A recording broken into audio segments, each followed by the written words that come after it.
তুমি যা চাও পাবে, তবে দেরি হইলেও পাবে। যদি তা না পাও আখেরাতে পাবে। একটা জিনিস মানুষ মৃত্যুর আগেই পাবে, কথা ঠিক কিনা? সেটা কি? ওয়াকাদা রাব্বুকা আল্লা তা'বুদু ইল্লা ইয়াহু ওয়া বিল ওয়ালিদাইনি ইহসানা। সূরা বনী ইসরাঈলের মধ্যে আল্লাহ বলেন, তোমাদের পিতামাতার খেদমত করো, তাদের সাথে তুমি সদ্ব্যবহার করো।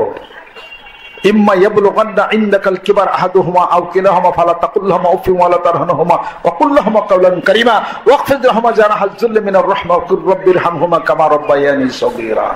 বলো রাব্বিরহামহুমা কামা রাব্বায়ানি সগীরা। ও শব্দ ব্যবহার করো না, উচ্চারণ করো না। তাদের দুইজন যদি বৃদ্ধ হয়ে যায় অথবা দুইজনের মধ্যে একজন যদি বৃদ্ধ হয়ে যায় তাদের সাথে করো না। সূরা লুকমানের মধ্যে পড়ে দেখেন, আনকাবুতের মধ্যে পড়ে দেখেন, আল্লাহ পাক তার অন্যত্র অন্য জায়গায় বলেছেন, ওয়াইন জাহাদাকা আলা আন তুশরিকা। তোমার পিতামাতা তোমাকে যদি চাপাচাপি করে, তোমাকে যদি চাপ দেয় যে আমি আল্লাহর সাথে শরীক করবে, মা লাইসা লাকা বিহি ইলম, যেটা সম্পর্কে তোমার কোনো ধারণা নাই, ফালা তুতিহুমা, পিতামাতাকে অনুসরণ করো না, তবে ফাসাহিবহুমা, তাদের সাথে সৌহার্দ্যপূর্ণ ভাবে বসবাস করো।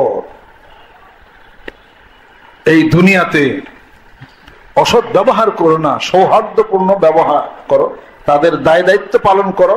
কিন্তু তারা যদি কোনো শিরক বেদাত শিখায়, এই নামাজ পড়ো না, এ কথা শোনো না, সিজদা করো, এই কথা শোনো না তোমরা, কিন্তু সৎ ব্যবহার করতে হবে। এতটুকু অধিকার পিতামাতাকে দেওয়া হয়েছে। পিতামাতার সাথে অসৎ ব্যবহারকারী সন্তান তার মৃত্যুর আগেই সে শাস্তি পাবে, খুব সাবধান। আর যাহা কিছু আছে তা মৃত্যুর পরে শাস্তির ব্যবস্থা, কিন্তু পিতামাতার সাথে মৃত্যুর আগেই তার শাস্তির ব্যবস্থা তার হয়ে যাবে। পরকালে তো হবে মৃত্যুর আগেই শাস্তি পাবে সন্তানেরা। খুব সাবধান, খুব হিসাব পত্র এরা করতে হবে। আল্লাহ পাক যেন কবুল করে নেন। এমন ব্যক্তি হাদিস শরীফের মধ্যে আসছে, এমন ব্যক্তি আল্লাহ পাকের মনোনীত এমন ব্যক্তি যদি হয়, যার সাথে মানুষ যদি অন্যায় ভাবে দুঃঅপরাধ করে তাকে যদি কষ্ট যদি প্রদান করে, তার জীবনের 4টি অবস্থা হইতে পারে। যেরকম কয়টি অবস্থা? এটা আমি শুনছি আমাদের রব্বানী সাহেব থেকে ওয়াজে কইছি, মুফতি রব্বানী সাহেব ওয়াজে হাদিস কইছিল, এটা আমি আবার মনে রাখছি। 4টি অবস্থা হইতে পারে। 1 নম্বর, তার রিজিক কমে যাবে, অভাবে পড়ে যাবে। 2 নম্বর, চেহারার উজ্জ্বলতা কমে যাবে। 3 নম্বর, হায়াত কমে যাবে। 4 নম্বর, বেঈমান হয়ে সে মারা যাবে। খুব সাবধান। যারা আল্লাহ পাকের জিকির করে তাদের মাটিতে তাদের দেহ পর্যন্ত খানা। সেই দিন এ পর্যন্ত 3-4টা তো এই দরবারে আসছে, যাতায়াত করছে, 3-4টা কবরের খবর তো আমি জানি। এই কয়েকদিন আগের ঘটনা হয়েছে। লোক আসতো, নাম হল আব্দুল বাতেন, আসতো যাইতো, নামাজ জিকির আজকার করতো 2 বেলা। ওই যে কি সিমেন্টের কি পিলার ইয়ে খুদবার যায়, ও তার কবর ওটা ভেঙে গেছিল। পরে সেই তাজা সেরকমই লাশ আছে, 3 বছর হয় মারা গেছে। সেই লাশ উঠাইয়া আর এক জায়গায় কবর দিছে। ওই সামনেটা একটু হালকা হালকা হলুদ হলুদ দিচ্ছে, শুধু ওই অবস্থায় আছে। লাশ নষ্ট পচে নাকি লাশ। জাকিরিন শাকিরিন যারা আল্লাহ জিকির যারা করে, ওদের লাশ মাটিতে খাবে না, পচে না, ওরা ওইভাবেই থাকে। জোরে কোন সুবহানাল্লাহ। আল্লাহ পাক আমাদেরকে যেন কবুল করে নেন, রহমত করে দেন, বরকত আল্লাহ পাক যেন করে নেন। সংক্ষিপ্ত সময়ের মধ্যে আজকে যারা বিভিন্ন জায়গা থেকে যারা আসছেন পরে আপনাদের পরিচিত হবে ইনশাআল্লাহ তাআলা। আপনারা ঢাকার থেকে প্রতিনিধি যারা আসছেন, বিভিন্ন জায়গা থেকে প্রতিনিধি যারা আসছেন এখানে 2-1টা কথা বলবেন, তাদেরকে সুযোগ প্রদান করা হলো। এখানে আমাদের মাওলানা আবু জাফর সব সোরাব আছেন, তাদের নাম ঘোষণা, তারা কথাবার্তা বলবেন। আল্লাহর আশিক, আল্লাহর পাগলেরা, যারা অসুখ বিসুখ বিমান আযাব নিয়ে যারা আসছেন, কালিজিরার তেল খান 10 ফুটা করে দিনে 3 বার, আর সকালবেলা ছোট্ট একটা রসুন সেইসা একটু মধু দিয়া খান। অল্প একটু মেথি রাত্রিতে ভিজায় রাখেন, সকালবেলা খান। টুকটাক কিছু কিছু হালকা হালকা জিনিস কয়েকবার করে আপনার খান, শরীর ভালো থাকবে। রাত্রিতে খুব কম খাবেন। Every should take inadequate food at night. প্রত্যেকের উচিত অল্প কিছু আহার করবেন, অল্প পরিমাণ রাত্রিতে। শরীর ভালো থাকবে, নার্ভ সজীব থাকবে। রাত্রিতে বেশি খায়েন না, গরম জিনিস খায়েন না, দুপুরে খায় রেস্ট নেবেন। পানি খাবেন একসাথে বেশি না, কিছু কিছু করে পানি খাবেন। এক গ্লাস খাইলেন, 10 মিনিট আধা ঘন্টা পরে আরেক গ্লাস খাবেন, এইভাবে করে পানি খাবেন। যেমন আপেল, মালটা, ডালিম, এগুলো রস করে ব্লেন্ডার করে খাওয়ার কোনো নিয়ম নাই, এগুলো চিবিয়ে খাইতে হবে। চিবিয়ে খাইলে গ্ল্যান্ড সিক্রেশন হয়, হজম ভালো হয়, হার্ট ভালো থাকবে। আর এগুলো হলো বায়বীয় পদার্থ। লেবু বায়বীয় পদার্থ, বায়বীয় পদার্থ রস করে খাওয়ার নিয়ম নয়, চিপড়ে মুখে দিয়ে খাওয়ার হলো নিয়ম, চিবিয়ে খাওয়ার হলো নিয়ম। খেজুর, কিশমিশ একসাথে ভিজায় খায়েন না, হাদিস শরীফের নিষেধ আছে। শুধু খেজুর ভিজিয়ে রাখবেন, দুধ দিয়ে খাবেন। দুধ দিয়ে, আম দিয়ে, খেজুর দিয়া আর হলো রুটি দিয়া, এটা মানব দেহের জন্য এত বড় একটা মেডিসিন যা কল্পনা করতে পারেন না। 3 দিনের সাথে শরীর ভুলে যাবে। দুধের সাথে মধু খাবেন না, মধু আলাদা খাবেন। ডাইন হাতে মধু না, চাইতে খাইতে হবে মধু, এটা হলো নিয়ম। সাজনা পাতা ঘুরা করে একটু একটু সাজনা পাতা খাবেন। ছোটখাটো জিনিস নিয়ম পালন করে অনেক ভালো থাকবেন। কচুরলতি, কচু পাতা ভর্তা খাবেন, চোখ ভালো থাকবে। 1 কাপ করে পাতলা দুধ, 1 বড় করে দিনে 2 কাপ দুধ খাবেন। গিরা ব্যথা, মাজা ব্যথা এগুলো সেরে যাবে ইনশাআল্লাহ তাআলা। এরপর পিঠে নীল দ্বারা ব্যথা হয় না অনেকে, এই ব্যথা থাকবে না। 1 কাপ করে পাতলা দুধ খাবেন, পুরাটাই ক্যালসিয়াম। আর মধু খাবেন 1 চামচ করে। আল্লাহ পাক আমাদেরকে যেন কবুল করে নেন, রহমত আল্লাহ পাক যেন নাজিল করে দেন। আদা, কিশমিশ একসাথে খাবেন, গলায় ক্যান্সার হবে না। রাত্রিতে শোয়ার সময় অর্ধেক পান, 3টা লবঙ্গ, 1টা এলাচি, 1 খণ্ড দারচিনি, 1 চামচ আদা, 10 ফোঁটা মধু দিয়া 1 খণ্ড অর্ধেক পান দিয়ে খাবেন। এরপরে 1 কাপ ঠান্ডা পানি খাবেন। ইনশাআল্লাহ তাআলা পাইলস রোগ তার ভালো হয়ে যাবে। এবং এটা এমন একটা জিনিস যা কল্পনা করতে পারেন না। রাত্রিতে ছোটখাটো জিনিস, রাত্রিতে শোয়ার সময় হর্তুকি, আমলকি, বহারা ভিজিয়ে থবেন। সকালবেলা দেখবেন পানিটা লাল হয়ে গেছে, ওই পানিটা খাবেন। কিছু ছোলা, কিছু বাদাম ভিজিয়ে রাখবেন, এই ছোলা বাদামটা খাবেন। আর ওই পানিটা খাবেন, পরে 1 চামচ মধু খাবেন। সারাদিন কোনো খাবারের দরকার নাই। আপনারা পরীক্ষা করে দেখেন। এগুলো তো আমরা খাই না, আমরা খালি ওষুধ খাই। ওষুধ খাওয়ার অর্থ হলো কি? ওষুধ খাওয়ার অর্থ হলো কি, যে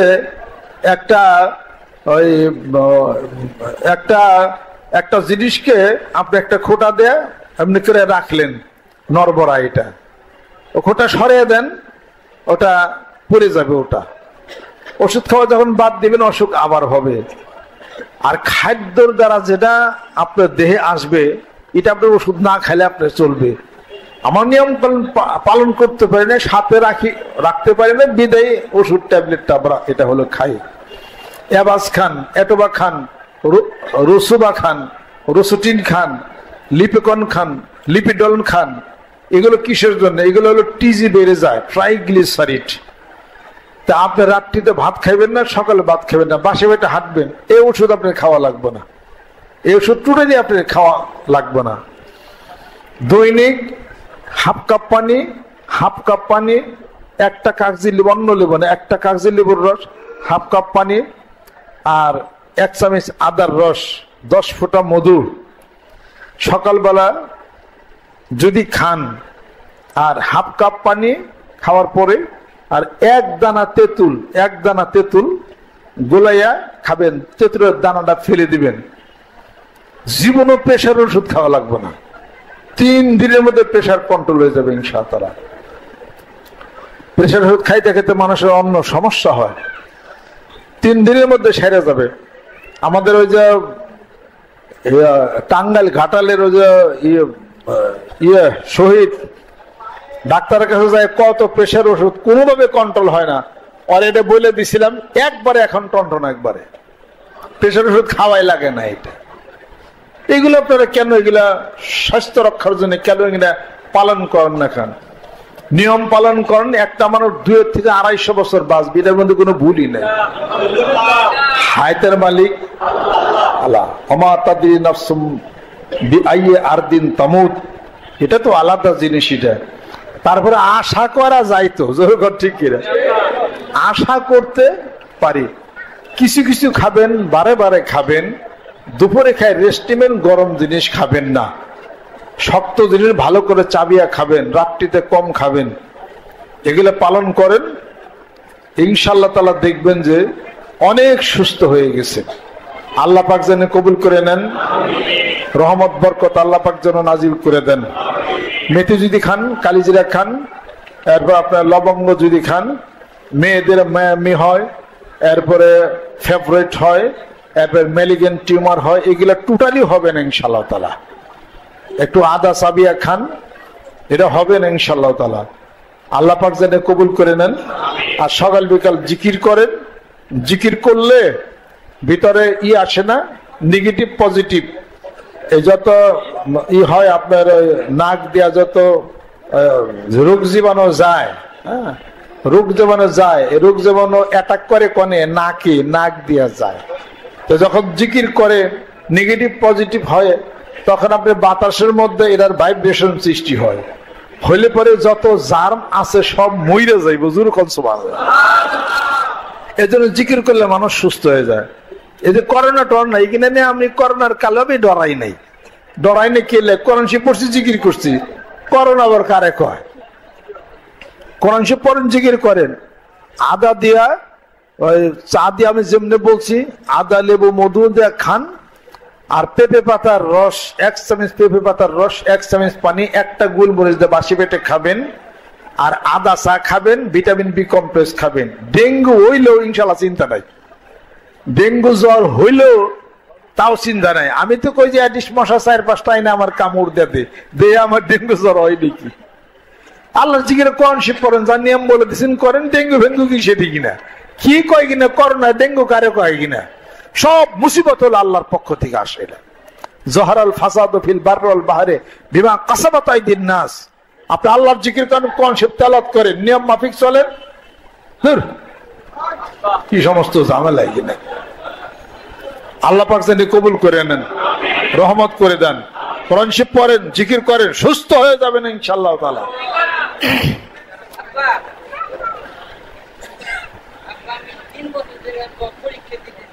ঠিক আছে, ঠিক আছে, ঠিক আছে। যাদের যাদের যাদের ব্রেনে, বুঝছি, যাদের ব্রেনের স্মৃতি শক্তি কম, তারা ফ্যান খুব জোরে চালে শুন, স্মৃতি শক্তি বাইরে যাইব নাকি? আস্তে ফ্যান চালাইবেন, জোরে ফ্যান চালাইলে স্মৃতি শক্তি নষ্ট হয়। এগুলো আমি আবিষ্কার করছি, আমার কোনো ডাক্তারে গড়া। এটা রাত্রিতে বেশি খাইলে স্মৃতি শক্তি তার নষ্ট হবে। মধু খাবেন, কালিজিরার তেল খাবেন, ডিমের সাদা অংশ খাইবেন। কথা খেয়াল করছেন? ডিমের সাদা অংশ খাবেন, আর নিমের ডালা দিয়ে মেশাক করবেন। আর সকালবেলা খাওয়ার পরে 2টা হজের খেজুর খাবেন। আমার দেশি পাকিস্তানি খেজুর না, সৌদি আরবের খেজুর। 2টা খেজুর খাবেন, 1 চামচ মধু খাবেন, ডিমের সাদা অংশ খাবেন, নিমের ডালা দিয়ে মেশাক করবেন, রব্বি জিদনি ইলমা, এটা পড়বেন। 1 সপ্তাহ ঘুরবেন ইনশাআল্লাহ তাআলা, দেখবেন যে মনে থাকা শুরু হয়ে গেছে। আল্লাহ পাক যেন কবুল করে নেন। সকালে গায়ে গায়ে ডান হাতে দেরি গোনার জন্য তওবা হবে। مالك يوم الدين إياك نعبد وإياك نستعين اهدنا الصراط المستقيم صراط الذين أنعمت عليهم غير المغضوب عليهم ولا الضالين আস্তাগফিরুল্লাহ আস্তাগফিরুল্লাহ আস্তাগফিরুল্লাহ আস্তাগফিরুল্লাহ আল্লাযী লা ইলাহা ইল্লা হুয়া আতুবু ইলাইহি লা হাওলা ওয়ালা কুওয়াতা ইল্লা বিল্লাহ আস্তাগফিরুল্লাহ রাব্বি মিন কুল্লি যামবি ওয়া আতুবু ইলাইহি আল্লাহুম্মা ইন্নী আউযু বিকা মিনাল হুজনি ওয়াল হামমি ওয়া আউযু বিকা মিনাল আজরি ওয়াল কাসরি ওয়া আউযু বিকা মিন গালাবাতিদ দাইনি ওয়া কাহরির রিজাল لا حول ولا قوة إلا بالله اللهم انصر من نصر الدين واخذل من خذل دين محمد صلى الله عليه وسلم لا إله إلا الله وحده لا شريك له له الملك وله الحمد يحيي ويميت وهو على كل شيء قدير ربنا آتنا في الدنيا حسنة وفي الآخرة حسنة وقنا عذاب النار ربنا ظلمنا أنفسنا وإن لم تغفر لنا وترحمنا لنكونن من الخاسرين আল্লাহ মাফ করে দাও আল্লাহ সমস্ত গুনাহগুলি তুমি মাফ করে দাও আল্লাহ মেহেরবান হয়ে যাও মওলা আমাদের পিতামাতা আত্মীয়স্বজন যারা ইন্তেকাল করেছেন আল্লাহ তাদের কবরগুলোকে বেহেশতের বাগান বানায় দাও এই মাহফিলের হাদিয়াটুকু বায়াতের হাদিয়াটুকু ইস্তেগফারের হাদিয়াটুকু তাসবিহ তাহলিলের হাদিয়াটুকু এখানে জান্নাতের বাগিচায় শায়িত আছেন আল্লাহ আমার পিতামাতা আর মুরব্বি যিনারা আছেন আল্লাহ তাদের রুহুর উপরে আর হাদিয়া পৌঁছাইয়া দাও পর্দার অন্তরালে মা বোন যিনারা আছেন কবুল করে নাও মনের দুঃখ কষ্ট তুমি দূর করে দাও আল্লাহ নতুন বন্ধুরা যারা আমাদের সঙ্গে হাত তুলেছে হাতগুলিকে খালি ফিরাইয়া দিও না বিপদগুলোকে তরাইয়া দাও সমস্যাগুলি তুমি দূর করে দাও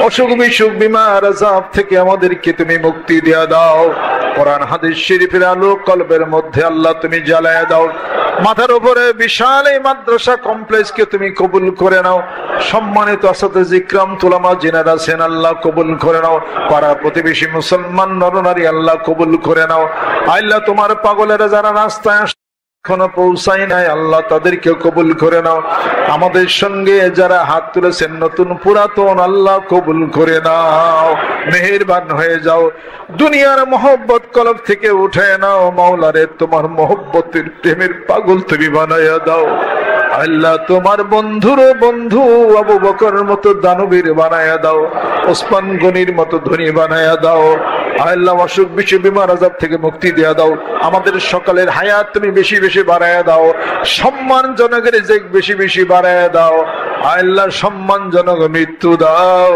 সম্মানজনক স্থানে আমাদেরকে তুমি সমাহিত করে আল্লাহ আমার দরদি বন্ধু আমার পিতা কত কষ্ট করে দরবার প্রতিষ্ঠা করে গেলেন আল্লাহ হাসরের ময়দানে একই সঙ্গে হাসের হক তৌফিক তুমি ইনায়েত করে দাও দয়াল নবীদের শাফাত তুমি নসিব করে দাও আমার আত্মীয়স্বজন দূরে কাছের যারা আছেন সকলকে কবুল করে নাও মুরব্বি কিরাম যারা চলে গেছেন দুনিয়া থেকে আল্লাহ তাদের কবরগুলোকে বেহেশতের বাগান বানায়া দাও আল্লাহ আমার সঙ্গে যাদের মহব্বত ভালোবাসা আশেপাশে আরো যারা আছেন মুরিদ মুত্তাকিন যারা এখানে আছেন যাদের বাড়িতে বিপদ সমস্যা অসুবিধা স্ত্রী অসুস্থ সন্তানাদি অসুস্থ আল্লাহ সমস্ত অসুস্থতা দূর করে দাও শেফাই আজেলা দান করে দাও সুস্থতা ইনায়েত করে দাও হায়াত বাড়ায়া দাও আল্লাহ যারা গরিব আছে গরিব দুঃখী আছে আল্লাহ আমাদের অবস্থার পরিবর্তন করে দাও ব্যবসা বাণিজ্যের মধ্যে ক্ষতিগ্রস্ত হয়ে গেছে আল্লাহ তুমি পূরণ করে দাও রহমত বরকত তুমি নাজিল করে দাও দুই বেলা জিকির করার তৌফিক ইনায়েত করে দাও আল্লাহ সকল প্রকার নেফাক থেকে হেফাজত করে নাও আল্লাহ যারা দানের হাতকে বাড়ায় দিছে 10 গুণ তুমি বাড়ায় দাও এই বিশ্বস্তমকে কবুল করে নাও